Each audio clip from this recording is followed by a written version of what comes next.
ओम श्री परमात्मने नमः। अति बड़ी जगन्नाथ दास प्रणीत श्रीमद् भागवत महापुराणर आम गोटे अध्याय पाठ करवा जो पाठरे कि संसार सृष्टि विषय सुंदर वर्णना करा जायछि। दशम अध्याय दशमे प्रकृतादि वेद सृष्टि वर्णन दशविध। विदुर उवाच मैत्रेय पादे देश्य आनंदे पचारे विदुर भमुनि कह शुद्ध मने विष्णु जे गले अंतर्ध्याने से वेदपति ज्ञान मते प्रजा सर्जिला से केमंते तार की देह प्रजा थिला केते जे प्रकारे भिआइला मानसिकता देह गति कह संशय जाउचिते। सुत उवाच विदुर वाक्य कन्ने शुणी जे पूर्व प्रश्न मने गुणी विदुर प्रीति भाव घेनी कहती मैत्रेय मुनि।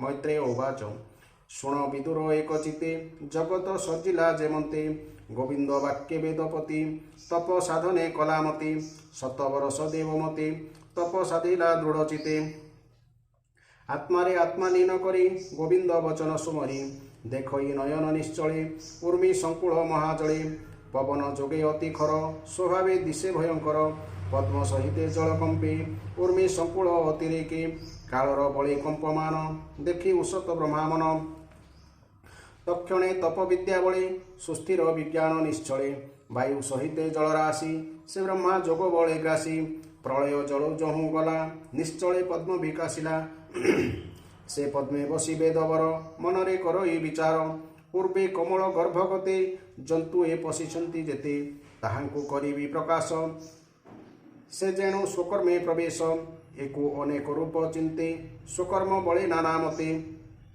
दि सप्त लोक स्थान जेहि तिनि भुवन गले तहि जहि रे जे वाणिज्य कर्म सर्जिले प्रजा भिन्न भिन्न जे जहा मते धर्म चिंती निश्चल जोगे प्रजापति। विदुर उवाच भमुनि हरिर महिमा अद्भुत कर्म गुण सीमा काल स्वरूप नारायण सृष्टि पालन संहारण खेलई निज माया बळे केता देखिब चर्म डोळे काल लक्षण कह मते अणुबा परमाणु जेते। मैत्रेय उवाच स्वभावे निर्गुण अच्युत निर्लेप निर्विशेष स्थित तार शरीर आत्मा जात लीलारे सुजई जगत ए विश्व ब्रह्ममय रूपी निज मायार बळे व्यापी काल प्रभावे परिच्छिन्न जे काले स्वयं भगवान जेमंतर सृष्टि थिला पूर्वे तेमंते पुणी हेब एबे प्राकृत विकृत भावरे जे स्वर्ग नव पराकरी से काल द्रव्य गुण घेती तिनि प्रकार लय हंती जेबा प्रलय हुए काले ता नित्य बोलंती सकले जे संकर्षण मुखाग्नि प्रलय घटई संसारे से द्रव्य हेतु नैमितिक स्वकार्य ग्रासे प्राकृतिक गुणर बसे ता उत्पत्ति ए रूपे त्रिविध बोलंती गुण वैषम्य आत्म बसे स्वगुण स्वभाव प्रकाशे स्वगुण वैषम बसे स्वभावे तहु परकाशे महत तत्व आदि चिंती प्रथम स्वर्ग उत्पत्ति द्वितीय अंकुर द्वय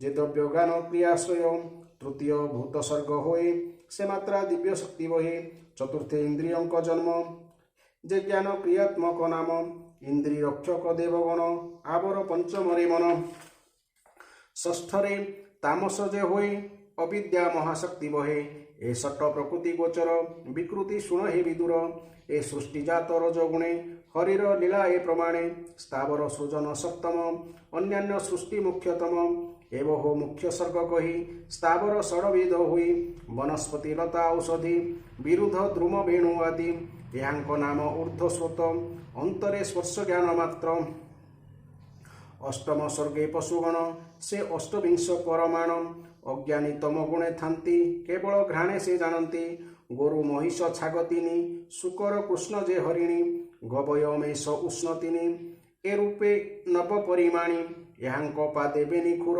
एवं शुण हो तु विदुर अश्व स्वरभ उच्छस्वर चमरी गौर अश्वतर ए षट अश्व आदि जेते ए एक खुर कहितते एबे कहिबा वीर शुण जे पंचनखी पशुगण श्वान शृगाल व्याघ्र वृक मार्जार शशा जे शल्लक मृगेन्द्र कपि गजकुर्म गधिका आदि अनुक्रम मकर आदि जल जीवे भावे कहिबा शुण एबे जे कंक सागुणा संचाण भास उल्लुक बही बरहीण हंस सारस चक्रवाक ଉଲ୍ଲୁକ ଆଦି ଚିଲ କାକ। ଏବେ ନବମ ସର୍ଗ କହି ବିଦୁର ଶୁଣ ମନ ଦେଇ। ମନୁଷ୍ୟ ଏକବିଧ ହୁଅନ୍ତି ଯେ ଦୁଃଖ ସୁଖ ପ୍ରାୟ ଚିନ୍ତି। ରଜ ଅଧିକ କର୍ମପର ବିକୃତ ଏ ତିନି ପ୍ରକାର। ଏବେ ଅପର କହୁଁ ତତେ ଉଭୟ ମଧ୍ୟ ସୃଷ୍ଟି ଯେତେ। କୁମାର ସର୍ଗ ଯେ ବୋଲାଇ ଉଭୟ ମତେ ଦେହ ବହି। ଦେବଙ୍କ ସୃଷ୍ଟି ଅଷ୍ଟବିଧ ପିତର ଅସୁର ବିବୁଧ। ଗନ୍ଧର୍ବ ଅପସରା ସିଦ୍ଧ ଚାରଣ ଯକ୍ଷ ରକ୍ଷ ଭେଦ। ଭୂତ ପିଶାଚ ପ୍ରେତଗଣ କିନ୍ନର ବିଦ୍ୟାଧର ପୁଣ। ଏ ଅଷ୍ଟବିଧ ଉତ୍ପତ୍ତି ସ୍ୱଭାବେ ଦେବତା ବୋଲାନ୍ତି। ଏ ଦଶ ସର୍ଗ ହେ ବିଦୁର କ୍ରମେ ସଜିଲା ବେଦବର। ଏବେ କହିବା କୁରୁବୀର ଯେ ବଂଶ ମନୁ ମନନ୍ତର। ଏମନ୍ତେ ରଜଗୁଣ ମିଶି ସୃଷ୍ଟି ଆଗମେ ବ୍ରହ୍ମରାଶି। ଅମୋଘ ସଂକଳ୍ପ ସ୍ୱଭାବ ଆତ୍ମାରେ ଆତ୍ମା ପଦ୍ମନାଭ। ତ୍ରିଗୁଣେ ନୁହେଁ ସେ ଗୃହୀତ ଈଶ୍ୱର ମାୟା ବହୁମତ। ନଦୀଙ୍କ ଜଳ ଜହ୍ନେ ଭ୍ରମେ ଜଳଧି ଯନ୍ତି ଯଥାକ୍ରମେ। ଏ ଯେତେ ଦେବାସୁର ଆଦି ଯେତେ ମୁଁ କହିଲି ସମ୍ପାଦି। ଏ ନାନାବିଧ ରୂପ ହନ୍ତି କ୍ରମେ ତାହାର ଦେହେ ଯାନ୍ତି। ଏମନ୍ତେ ବିଦୁର ସମୀପେ ମୁନି କହିଲେ ପଦ୍ମକଳ୍ପେ। ଏ ଭାଗବତ ଜ୍ଞାନ ରସ କହିଲା ଜଗନ୍ନାଥ ଦାସ। ଇତି ଶ୍ରୀ ମହାଭାରତେ ମହାପୁରାଣେ ପରମହଂସା ସଂହିତାୟା ତୃତୀୟ ସ୍କନ୍ଧେ ତତ୍ତ୍ୱାଦିପତ୍ତିକ୍ରମେ ନାମ ଦଶମୋଧ୍ୟାୟଃ।